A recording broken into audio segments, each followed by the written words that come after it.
Lord, I need your guidance today. Panginoon, maraming salamat sa araw na ito. Maraming salamat at lagi kitang kasama. Kaya nagiging safe ang lahat. Kaya nagiging magaan ang lahat. Patuloy niyo po akong samahan sa araw na ito. Panginoon, kailangan ko po ng inyong biyaya ngayon. Kailangan ko po ng blessings niyo sa araw na ito. Kailangan ko po ng inyong provision para sa akin at para sa aking pamilya. Para sa malaking tulong niyo sa akin, Lord. Sa mga nagdaang mga araw, Lord, naging mabigat ang aking mga araw. Naging lito at di ko na naman alam ang aking gagawin, Lord. Pero alam ko, magiging okay na naman ang lahat. Alam ko, Panginoon, kahit na ano pa ang pinagdadaanan ko, kapag kasama ko kayo, lagi kong makikita at mararating ang inyong plano sa akin. Ang mga gusto niyong gawin sa aking buhay na makakabuti sa akin. Kaya ngayon, Lord, dasal ko po na pagaanin niyo na po ang aking sitwasyon ngayon.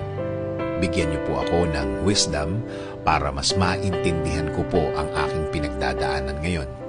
Bigyan niyo po ako ng guidance sa araw na ito. Bigyan niyo po ako ng katahimikan ng isip. Alam ko po, Lord, na hindi na magtatagal, mararamdaman ko na po ang inyong kamay na gagalaw sa aking buhay. And I am willing to submit. I am willing to offer my day today to you, O Lord.